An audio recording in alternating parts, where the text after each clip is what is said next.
투자는 항상 신중해야겠죠.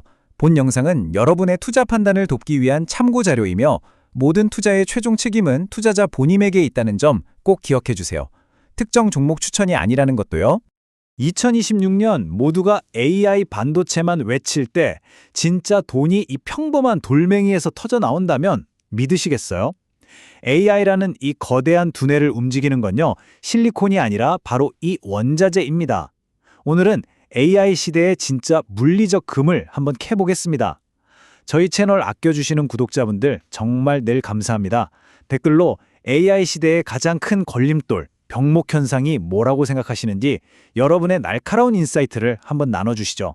자, 오늘 우리가 파헤쳐볼 보물 지도입니다. 먼저 AI 시대에 왜 판을 새로 짜야 하는지, 그러니까 왜 반도체가 아니라 원자재를 봐야 하는지 큰 그림부터 잡고요. 그 다음 AI의 혈관과 심장 역할을 할 구리와 우라늄 시장, 이 두 가지를 아주 깊숙이 들여다볼 겁니다. 하지만 투자는 항상 리스크를 봐야죠. 눈에 보이지 않는 공급망 전쟁을 분석하고, 그래서 우리는 어떤 총알을 준비해야 할지 실전 전략까지 한번 짜보겠습니다. 마지막으로 이 모든 걸 관통하는 투자자의 자세로 마무리하죠. 네, 첫 번째 장입니다. AI 시대 진짜 금은 반도체가 아니다. 왜 모두가 실리콘밸리만 쳐다볼 때 우리의 눈은 저 멀리 칠레의 구리광산과 카자흐스탄의 우라늄 광산을 향해야 하는지 그 근본적인 이유부터 한번 파헤쳐 보겠습니다. 자, 제가 여러분께 질문 하나 던져볼게요. AI 시대에 가장 중요한 자원이 과연 뭘까요? 아마 99%는 엔비디아의 반도체나 챗GPT 같은 소프트웨어를 떠올리실 겁니다. 물론 틀린 말은 아니죠. 근데 그건 딱 절반의 정답입니다. 나머지 절반을 모르면 진짜 큰 돈은 벌 수 없어요. 이 그림이 모든 걸 말해주죠. 지금 화면 왼쪽에 보이는 반도체, 소프트웨어, 클라우드. 이건 AI의 두뇌입니다. 똑똑하고 아주 화려하죠. 하지만 이 똑똑한 두뇌가 24시간 내내 작동하려면 오른쪽에 있는 이 심장이 쉴 새 없이 피를 뿜어줘야 합니다. 그 피가 바로 전력이고요. 그 피가 흐르는 혈관이 구리, 그리고 피를 만들어내는 조혈모 세포가 바로 우라늄인 셈이죠. 제가 20년간 시장을 보면서 깨달은 게 하나 있다면 결국 세상은 화려한 두뇌가 아니라 묵묵한 심장과 혈관에 의해 움직인다는 겁니다. 자, 그럼 AI의 혈관부터 한번 살펴볼까요? 두 번째 섹션, 구리입니다. 사람들은 보통 구리를 닥터 코퍼라고 부르면서 경기 선행지표로만 생각하는데 이제는 다릅니다. 이제 구리는 경기를 예측하는 수준을 넘어서 미래산업 그 자체를 떠받치는 붉은 황금이 되고 있어요. 톤당 12,000달러, 이 숫자가 보이시나요? 이건 그냥 가격이 아닙니다. 이건 공급망이 지금 비명을 지르는 소리예요. 제가 2010년대에 해운업 구조조정을 지켜볼 때 운임이 폭등하면서 건실한 기업들이 줄줄이 쓰러져 나가던 바로 그 데자뷰를 지금 보고 있습니다. 런던 금속거래소 LME 창고가 텅 비었다는 건요, 지금 당장 돈다발을 싸들고 가도 구리를 살 수 없다는 뜻입니다. 이건 정말 심각한 공급 쇼크의 전조예요. 그럼 구리 수요가 왜 이렇게 거의 미친 듯이 폭발하는 걸까요? 세 개의 엔진이 동시에 터지고 있기 때문입니다. 첫째, AI 데이터 센터라는 거대한 진공청소기가 시장의 구리를 그냥 빨아들이고 있죠. 일반 건물보다 무려 5배에서 10배나 많이요. 둘째, 도로 위를 달리는 데이터 센터, 바로 전기차입니다. 블룸버그 자료를 보면요, 내연기관차 한 대 만들 구리로 전기차는 4대를 못 만들어요. 그만큼 많이 들어간다는 거죠. 마지막으로 이 모든 전기를 실어 나를 전력망까지 너무 낡아서 전 세계적으로 교체해야 합니다. 이건 단순한 수요 증가가 아니라 말 그대로 수요의 빅뱅입니다. 참고로 LME, 즉 런던 금속거래소는 원자재 시장의 중앙은행 같은 곳입니다.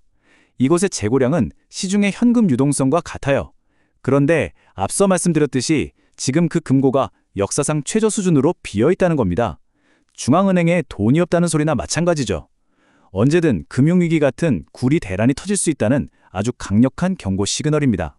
자, 혈관을 깔았으니까 이제 깨끗하고 강력한 피를 만들어낼 심장을 봐야겠죠. 세 번째 섹션, 바로 우라늄입니다.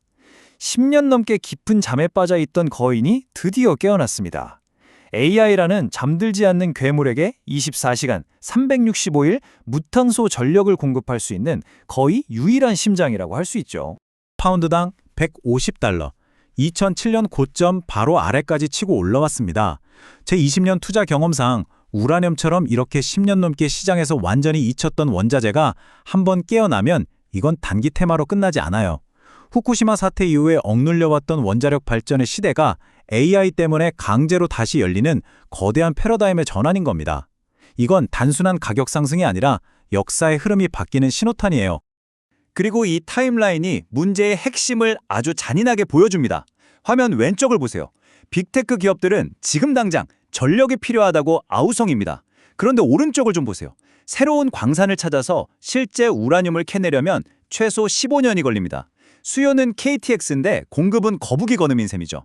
바로 이 15년이라는 시간의 격차, 이 엄청난 미스매치에 어마어마한 부의 기회가 숨어 있는 겁니다. 뉴스에서 옐로우 케이크라는 단어가 자주 나올 텐데요. 어렵게 생각하실 것 없습니다. 그냥 우라늄 광석에서 돌멩이나 흙 같은 불순물을 싹 걷어내고 만든 순도 높은 우라늄 가루라고 생각하시면 돼요. 원자력 발전소에 들어가는 일종의 에너지 분유 같은 거죠. 이게 있어야 원전이 돌아가는 겁니다. 네 번째 섹션입니다. 여기서부터는 정말 정신 바짝 차리셔야 합니다. 차트에는 보이지 않는 전쟁, 바로 공급망 리스크입니다. KB증권 같은 곳에서 장밋빛 리포트가 쏟아져 나오지만 IMF 외환위기 때 기업들이 환율 리스크 하나로 어떻게 무너지는지 제 눈으로 직접 본 사람으로서 이런 지정학적 리스크는 항상 최악을 가정하고 대비해야 합니다. 이 표를 한번 보시죠. 여기서 핵심은 공급이 느릴 뿐만 아니라 굉장히 불안한 외줄 위에 서 있다는 겁니다. 표의 첫 번째 줄, 구리 부분을 보시면 생산이 칠레와 페루에 집중된 것을 알 수 있습니다. 여기서 파업 한번 나면 글로벌 구리 가격은 그냥 수직으로 솟구치는 거예요. 더 신박한 건 우라늄입니다. 최대 생산국 카자흐스탄은 사실상 러시아의 앞마당이나 다름없죠. 푸틴이 마음만 먹으면 언제든 우라늄 밸브를 잠글 수 있다는 뜻입니다. 서방이 러시아산 가스는 제재하면서도 우라늄 농축 서비스는 제재하지 못하는 이유가 바로 여기에 있어요. 공급망의 목줄을 러시아가 쥐고 있는 셈이죠. 이런 살벌한 리스크 때문에 요즘 프리포트, 맥모란 같은 메이저 광산 기업들은 아예 신규 광산 개발을 포기하고 있습니다. 15년 뒤에 세상이 어떻게 될 줄 알고 천문학적인 돈을 쏟아붓겠어요. 차라리 그 돈으로 지금 잘 돌아가는 알짜 광산을 사버리는 게 훨씬 안전하죠. 이게 뭘 의미하겠습니까? 이미 좋은 광산을 특히 미국이나 캐나다, 호주처럼 정치적으로 안정된 지역에 가지고 있는 기업들의 몸값이 천정부지로 뛸 거라는 신호입니다. 부익부 빈익빈이 극대화되는 구간으로 진입한 거죠. 자, 이제 가장 중요한 시간입니다. 다섯 번째 섹션, 실전 투자 전략이죠. 이 거대한 기회를 어떻게 하면 안전하게 내 포트폴리오에 담을 수 있을지 제가 20년간 터득한 압축 노하우를 지금부터 공개하겠습니다. 자, 이 슬라이드는 꼭 캡처해 두십시오. 저는 3단계 접근법을 제안합니다. 첫째, 그리고 이건 리스크 관리를 위해 절대 타협하면 안 되는 원칙인데요. 바로 포트폴리오에 척추를 세우는 겁니다. 구리의 프리포트 맥모란, 우라늄의 카메코 같은 압도적인 1등 대장주로 뼈대를 단단히 잡아야 합니다. 그 다음에 갈비뼈를 붙이는 거죠. 센트로스 에너지처럼 우라늄 농축 같은 핵심 기술을 가진 기업으로 밸류체인을 확장해서 포트폴리오를 다각화하는 겁니다. 마지막으로 그래도 개별 종목 변동성이 무섭다 하시는 분들은 그냥 시장 전체를 사는 겁니다. 피익이나 XME 같은 광산주 ETF로 리스크를 분산하는 것도 아주 현명한 방법입니다. 이 표는 각 투자 대상의 장단점을 정리한 건데요. 삼성증권 리포트 같은 자료들을 참고해서 제 관점을 좀 더했습니다. 안정적인 현금 흐름을 원하신다면 구리 대장주가 좋지만 남미의 정치 리스크는 감수해야 합니다. 화끈한 시장 지배력과 성장성을 원한다면 우라늄 리더가 답이지만 롤러코스터 같은 가격 변동성은 견디셔야 하고요. 나는 그냥 우라늄 가격 자체에 베팅하겠다 하시면 스프럿 같은 현물 펀드가 있지만 아시다시피 배당은 한 푼도 없습니다. ETF는 모범생 같아서 마음은 편하지만 개별 종목이 대박 났을 때의 그 짜릿함은 없죠. 세상에 완벽한 투자는 없습니다.